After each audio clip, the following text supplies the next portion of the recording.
नमस्कार, स्वागत है आपका हमारे चैनल शंकरा शिवयुग पर। मित्रों, आज गुप्त नवरात्रि का चौथा दिन है।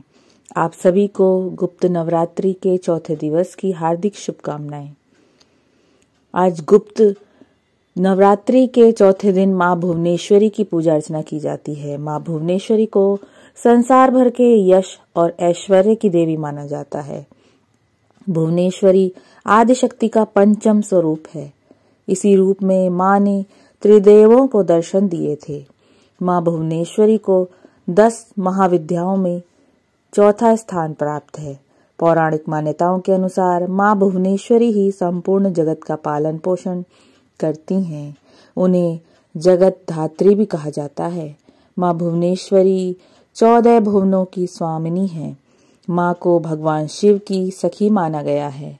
माँ भुवनेश्वरी की पूजा लाल रंग के पुष्प, नैवेद्य, चंदन, कुमकुम, रुद्राक्ष की माला, सिंदूर, फल आदि से की जाती है। मित्रों, गुप्त नवरात्रि के चौथे दिन आज हम अपने चैनल पर लेकर आए हैं आपके लिए माँ भुवनेश्वरी की कथा। तो वीडियो में आगे बढ़ने से पहले अगर आप हमारे चैनल पर नए आए हैं तो कृपया चैनल को लाइक, सब्सक्राइब और शेयर जरूर करिए और बेल आइकन जरूर दबाइए ताकि आगे आने वाली वीडियो से संबंधित नोटिफिकेशन आपको मिलती रहे। पौराणिक कथा के अनुसार काल की शुरुआत में ब्रह्मा, विष्णु और रुद्र जगत की संरचना प्रारंभ कर रहे थे। एक उड़ता हुआ रथ उनके सामने आया और एक आवाज ने उन्हें रथ में बैठने का आदेश दिया। जैसे ही त्रिदेव रथ में बैठे, यह मन की गति से उड़ने लगा और उन्हें एक अजीब से स्थान पर लेकर गया। यह स्थान असल में रत्नों का द्वीप था, जिसके चारों तरफ अमृत का सागर और मनमोहक आकर्षक जंगल थे।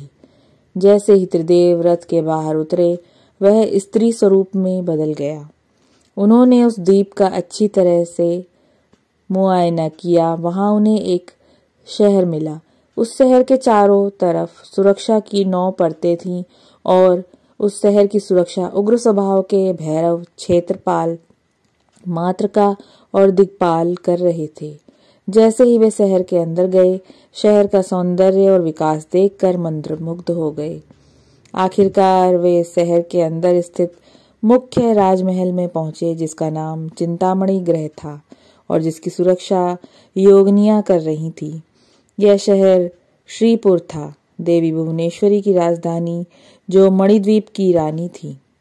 जैसे ही त्रिदेव महल के अंदर घुसे, उन्हें देवी भुवनेश्वरी के दर्शन हुए।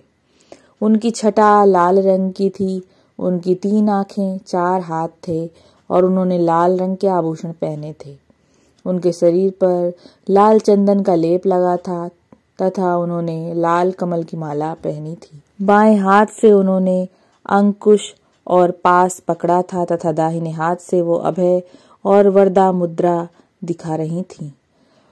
उनका मुकुट अर्ध चंद्र रूपी मणि द्वारा सुसज्जित था। वह त्र्यंबक भैरव की बाईं गोद में बैठी थी, जो श्वेत वर्ण के थे।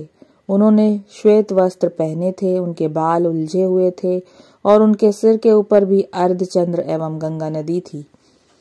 उनके 5 चेहरे थे तथा हर एक चेहरे में 3 आंखें थीं। उनके 4 हाथ थे और उन्होंने त्रिशूल, फरसे लेने के साथ वरदा और अभय मुद्रा भी प्रदर्शित की हुई थी। देवी भुवनेश्वरी और त्र्यंबक भैरव पंचप्रेत आसन पर विराजमान थे। पंचप्रेत आसन वह सिंहासन है जिसमें परम शिवा गद्दी के रूप में तथा 5 पैरों के स्थान पर सदाशिव, ईश्वर, रुद्र, विष्णु और ब्रह्मा स्थापित हैं। इन सब की सेवा में अनेक योगिनियां थीं। इनमें से कुछ पंखा डोल रही थी, कुछ कपूर डालकर पान के पत्ते समर्पित कर रही थी, कुछ नए शीशे पकड़ी हुई थी, कुछ घी, शहद और नारियल पानी समर्पित कर रही थी, कुछ माता के बाल का श्रृंगार करने के लिए तैयार थीं, कुछ देवी के मनोरंजन के लिए नृत्य तथा गायन में लिप्त थीं। त्रिदेव ने वहां पर असंख्य ब्रह्मांड देखे। हर ब्रह्मांड में उनकी तरह ही त्रिदेव थे और यह सब उन्होंने माता भुवनेश्वरी के पैरों के नाखून में ही देख लिया। कुछ ब्रह्मांड ब्रह्मा द्वारा बनाए जा रहे थे, कुछ विष्णु द्वारा पाले जा रहे थे तथा कुछ रुद्र द्वारा संहारित किए जा रहे थे। त्र्यंबक यानी ब्रह्म की इच्छा शक्ति द्वारा उत्पन्न भुवनेश्वरी ने त्र्यंबक के 3 स्वरूप बनाए, ब्रह्मा, विष्णु और रुद्र।